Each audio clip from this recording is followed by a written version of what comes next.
Yeah, go on.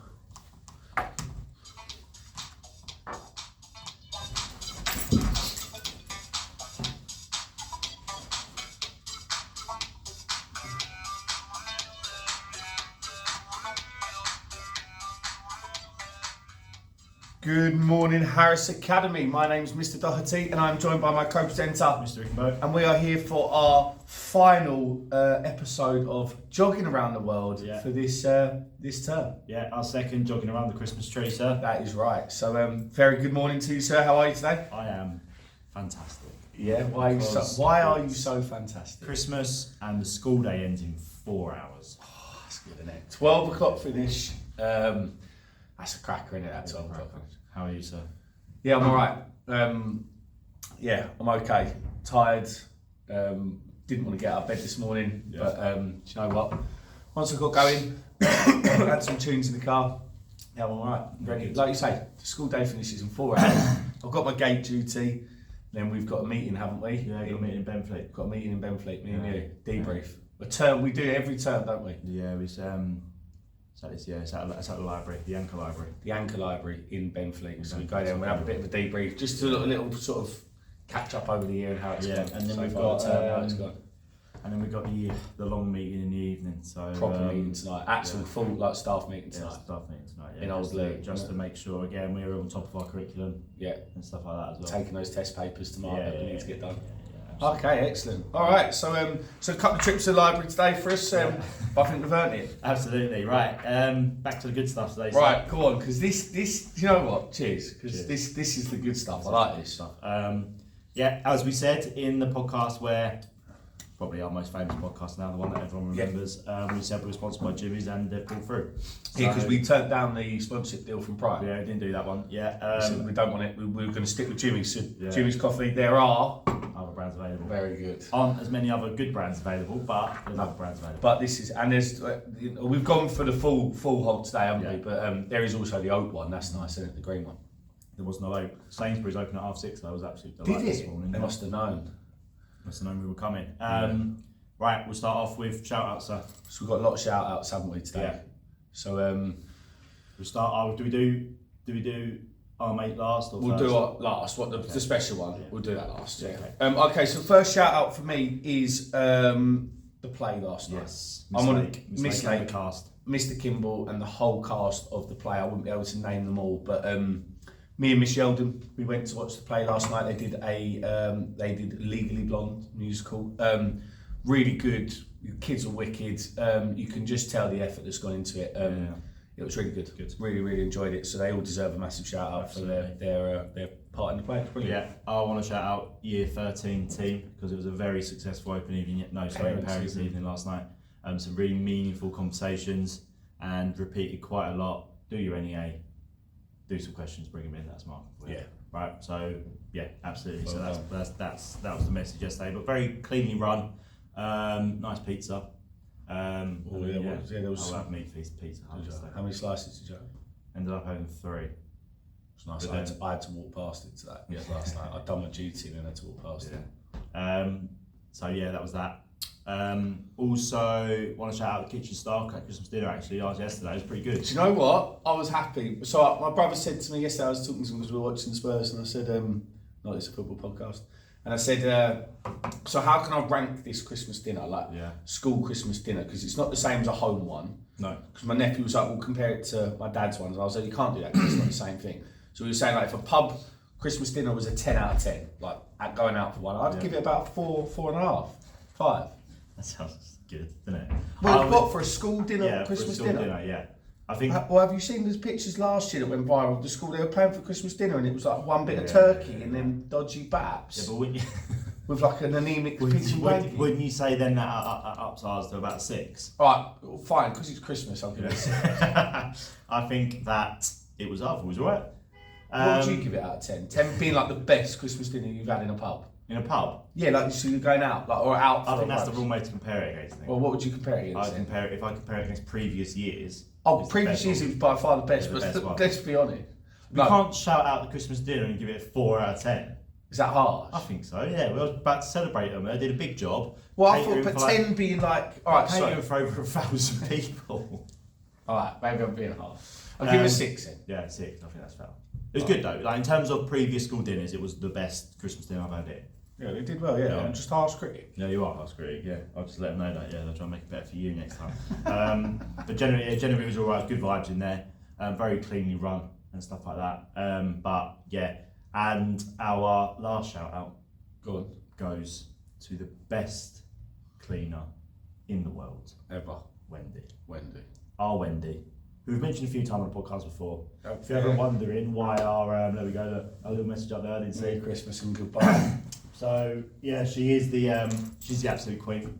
There's no when you didn't have an office and you used to come down here in the morning. And the last couple of years we've not come down here so much in the morning, but I've never seen clean classrooms. There's not a drop of anything anywhere. No, and do you know what, these classrooms can get a little bit untidy at times. And she's leaving because she's retiring. Yeah. Fully deserves How long has she been retirement. here? 20 years? Something like that, yeah. 20 years. We've only played like a small part of that, obviously, that 20 years, but hopefully we've made it a nice last few years for her. Definitely. She's got us a little present as well. She's got us a present. The tune's always pumping in the morning. Yeah, always. That was I think it's heart radio in the morning. Yeah, but then we used to come in, maybe it was a rubbish drive or something, you were tired, you'd come in. And then now, at the moment, when I'll come in, it was War is Over. Nice. Christmas song, buzzing, and she's so thrilled to be finished. But she deserves everything that she got. What a break that is! Yeah, imagine 20 years of grafting in a school, and now she's just ending. Yeah, and we're going to miss her. Classroom's not going to be the same. Morning's not going to be the same. But again, she fully deserves absolutely everything. So fair play. Massive shout out to you, Wendy. You enjoy that retirement because you've earned it. Yeah. All right. Right, this is where we start freestyling. So, last Christmas. We talked about Christmases around the world. Yeah. Right. So we talked about what do you have for Christmas dinner, and we also talked about like what different countries where Christmas came from and that sort of stuff. Right. So in the spirit of good cheer and giving, right. Yeah. I want us to sort of discuss. There's Connie. I want us to sort of discuss teaching. Right. I want to give the students a different perspective in teaching. Yeah. Because obviously we're teachers. And I'm not entirely sure students always recognise what that means. Right. So I'll start off by asking you, sir. So hold on. So the point of this is we're going to outline why we do what we do. Yeah, why we do so what we do. So we took a bit of a different spin on today's podcast. Why we love what we do. Right. And also, I think why not children should appreciate us more. I think that's the wrong way of putting it. But I think give teachers. I want this podcast when it goes on YouTube to be an opportunity for students, comment, this teacher's a legend. Right. We always shout out some teachers. Yeah, so, and even if it's something that you do when we get back, just a chance for you to shout out some teachers, it'd be nice, I think. Yeah, okay. Yeah. Alright, so I'll start off, sir. What do you love about your job? What is it that you love about your job? Christmas dinner? No, do you know what? I think it's hard to pinpoint what I actually love. The reason I got into teaching in the first place initially was I didn't start until I was like 30, so I was a career changer into teaching. So I started a lot later than a lot of others. But it was to sort of, I always wanted to help like young men achieve something in their lives or realise that they can achieve something and do. If you set your mind to it, you can achieve it. Yeah. And it takes a bit of hard work, bit of effort, determination, and you can achieve something. And I wanted to help sort of working class boys realise that, right? Because my school experience, I loved school, probably for all the wrong reasons, but they weren't very nice to us at school. Yeah. No one. I only had one teacher really that championed me at school, and he was my geography teacher. Yeah. And I'll never forget it. And he was brilliant. The others, well, I'll be honest. One teacher told me often they'd tell me I'd end up in prison. Yeah. Well, what sort of things that to say to a young kid? So anyway, that's what I wanted to do. But then I realised once I got into teaching, there isn't just young boys that need your help, it's girls as well. Yeah, everyone needs your help. So to try and be a bit of a positive role model to some of these young people, that's what I set out to do. So when you do see someone turn a corner or achieve something, and when their face lights up and they're really happy, that's like an example. Yesterday, Connie Kent in year 11, she got the maths award and she was buzzing. Yeah. Do you know, that's when that thrill that you get that you're like, oh right, they're happy, they've achieved something, and then if that boosts their self-esteem and confidence a little bit, that's what's good. Yeah. If you could pinpoint that feeling, I think that's pretty good. If you could bottle it up. Yeah. So I think seeing young people achieve something, or do something different, Yeah. Like taking a kid to the theatre who's never been before. Little things like that. Yeah. What about you? Mine was sort of, I'm opposite to you. This is sort of like the only proper job I've ever had. So I come out of university, and then was working in a bar, and then thought, I've got this geography degree, I've got to do something with it. I didn't just spend 3 years doing the degree and I'm not doing anything with it, but anything that I wanted to do and needed a master's, right? I didn't want to go back to university, so I saw this job, it was like geography tutor or something like that, and I thought, you know what, I'll just take a stab at that. Come to Chafford 100 for the first time, drove past the station and thought, oh, there's more to Chafford 100 than just the station. Come in, had an interview went well. By the time I got home, I got a call saying, yeah, we're happy to have you if you're happy to come here.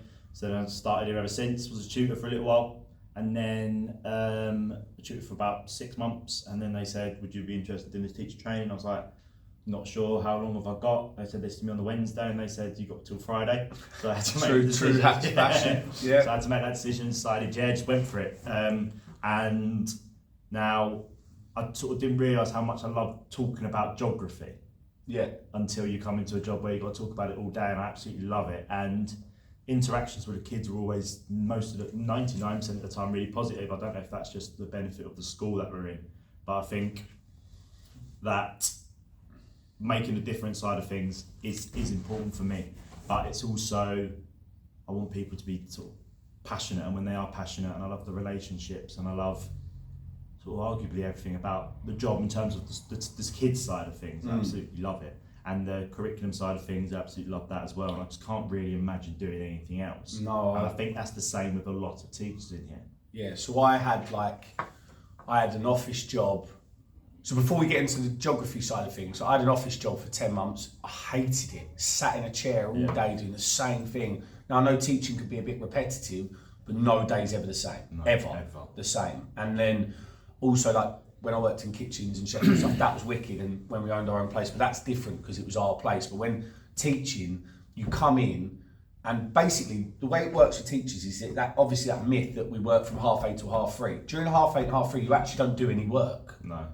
You do everything. That's an interesting way of putting it. And I think what I might do in a second is switch it up to what is your average day like? Right, so we'll get back to that, right? But so it's just that it's so fast paced, it is relentlessly busy, and that's good for me. That suits my personality. I sometimes struggle over a half term. Yeah. And if I go home early, say at 25 past, so if I go like quarter to 4 or something like that and I get home, I find it really hard to decompress. Yeah. So I think that's why when we go to the library, that's so important. So yeah. Sometimes I get home after like the drive, or go to my girlfriend's who lives a little way away, and I get there, and then it's automatic. It's hard to like instantly switch back to that sort of home. Yeah, you're sort of so rattling slightly. Yeah, it's exactly. very intense. But then the other thing as well, I think we're pretty privileged in the subject that we teach. We're both super passionate about geography, but like the reason I feel like the kids buy into geography, especially here, is that it's relatable to what's going on in the world. What we're talking about, you know, like migration, you know, climate change, sustainability, they're all things that they can really relate to. And I think we because we're passionate about it, we have a good buy-in. So that's the other thing that I really like about it, is when it's that feeling. Mr. Driscoll was talking about it in the staff room the other day, when the kids are on board and you're teaching subject knowledge, when those two meet, and I call it the positive vibes, when they have formed and you're at like that optimum point in a lesson, you know, that's what it's about. You've got silence, but it's like it's silence by choice, isn't it? Yeah, and they're listening, they're engaged, and they're getting something from it, and that feeling, it gives you an adrenaline rush.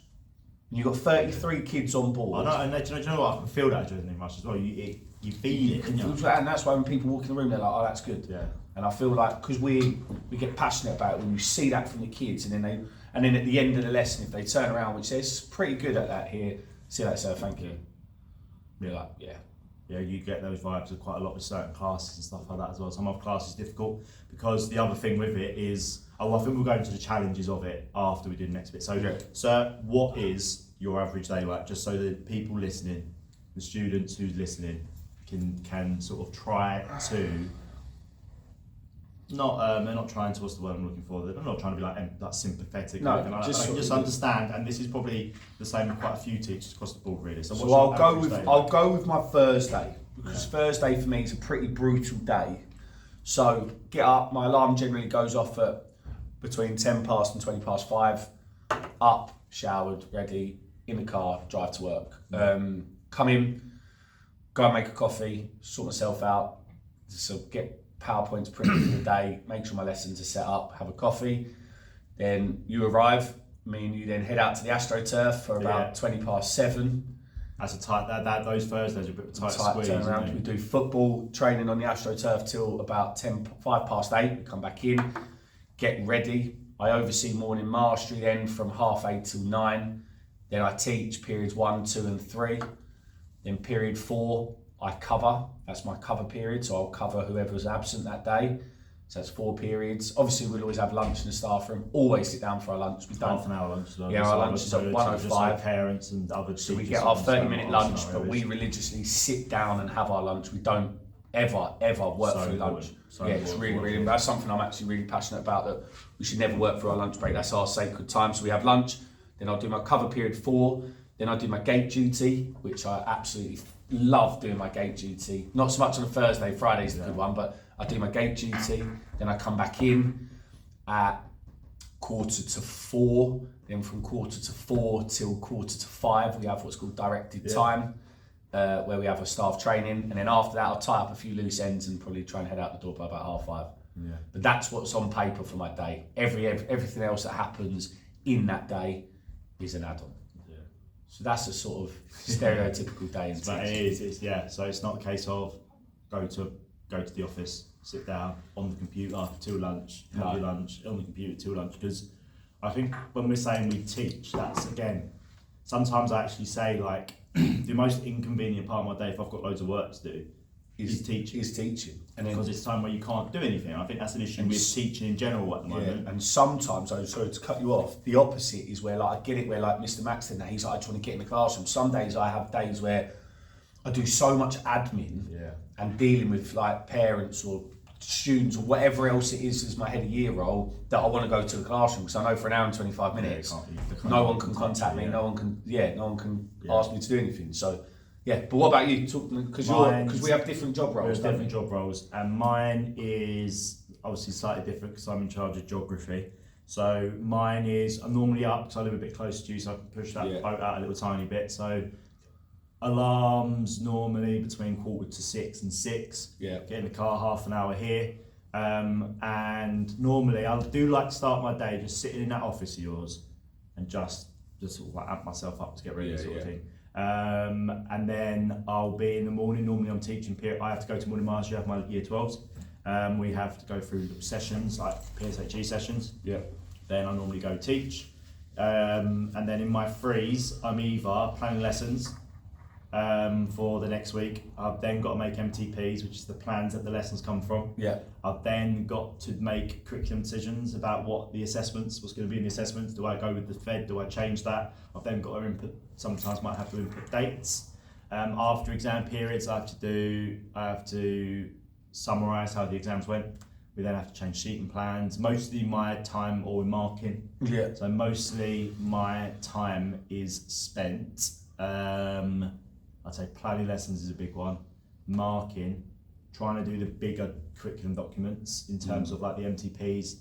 So my job is essentially, you plan the lessons, but my job is to plan what those lessons are going to be, right? And then you interpret me and then you plan it. A lot of things. It's just a lot. And then we go in and then we teach lessons and stuff like that. And then I've also got to prepare department meetings. I've got line managers meetings with the person who's in charge of me. You have your meeting every Monday after school, your middle leaders meeting. Middle leaders meeting, stuff like that. Pretty intense. Like I don't think a lot of students only see that window in the classroom where there's a lesson up on the board, and I don't know where they think that lesson comes from. But it's a lot of time. It takes a lot of time. I'm pretty good now at not doing any work from home. Pretty good at that now. Very, very rarely work at home, but we work long hours here.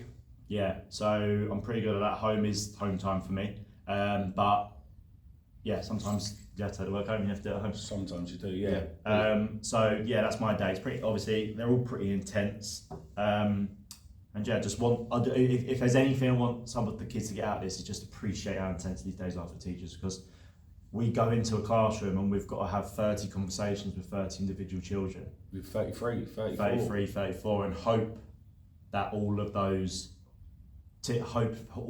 students are picking up the same information. And getting something out of it. And getting something out of it. Because we have to, like, we're not, like, I'll be honest, yesterday I wasn't operating at my best levels, and it is physically demanding to operate at a high level every day. People have figured it out that teachers are making a decision every 4 seconds. It's a lot. Imagine the cognitive load every 4 seconds, and then we've got to figure out the cognitive load, and imagine that our cognitive load being stretched that much. And when you mean cognitive, so how much your brain, many pieces of information your brain's taking in at once.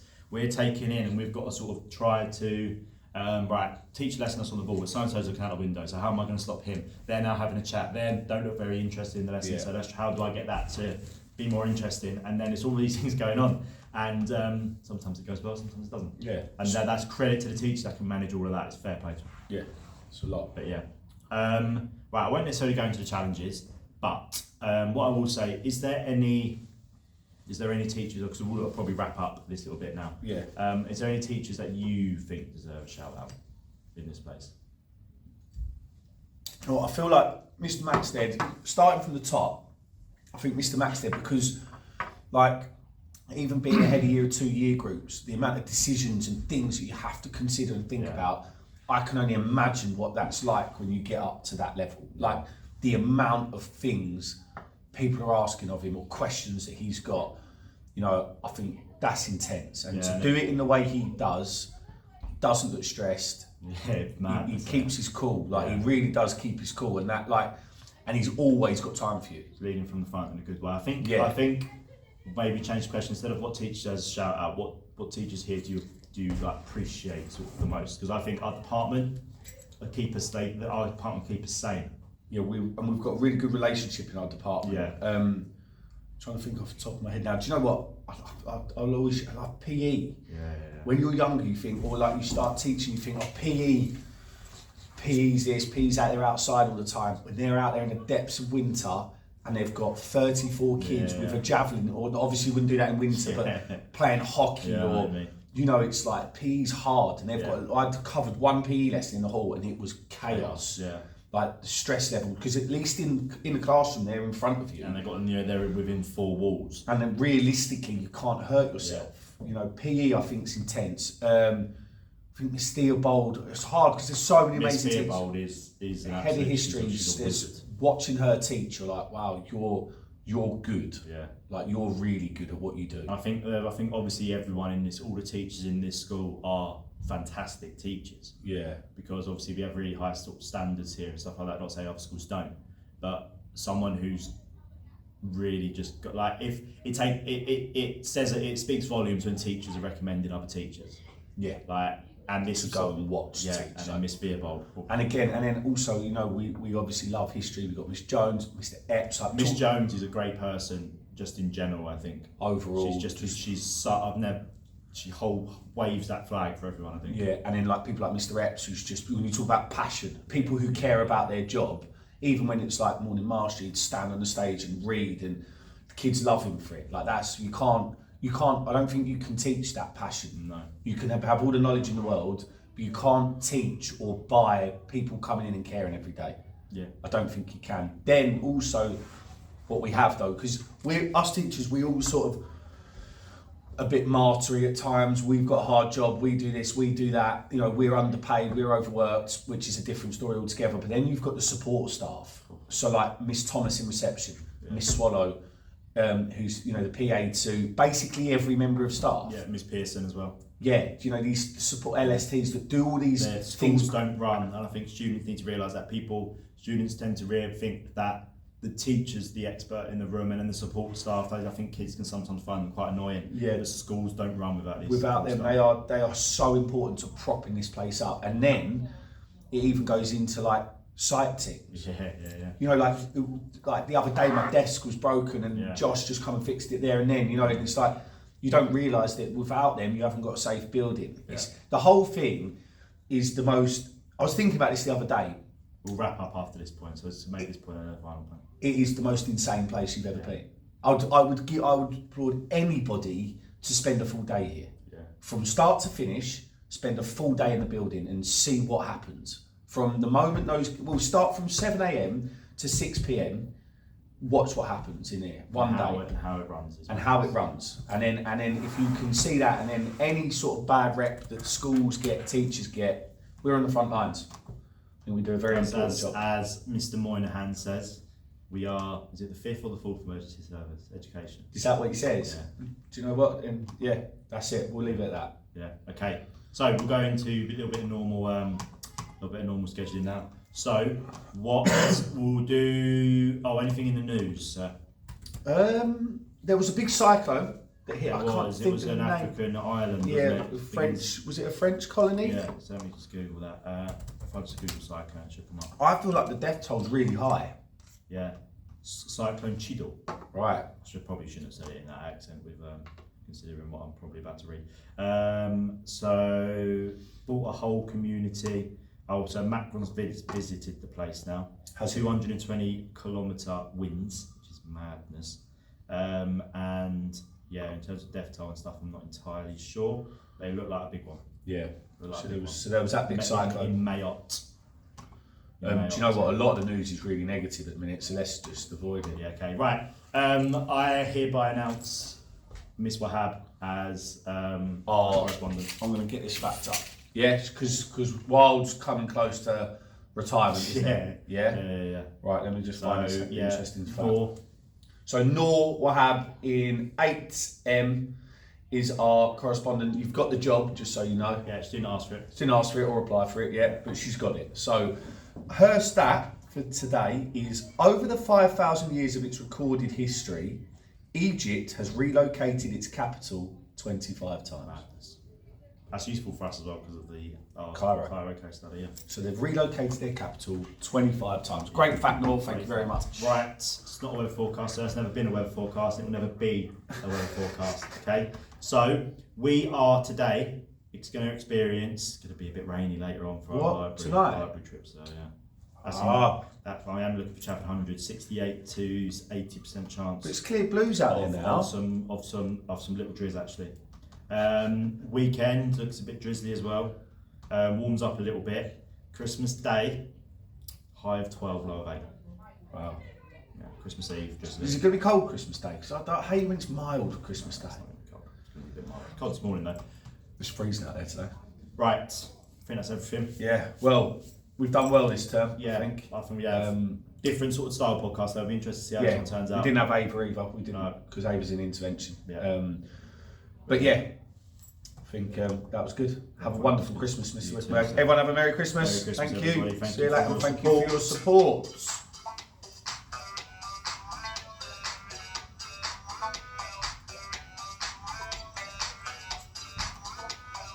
Done.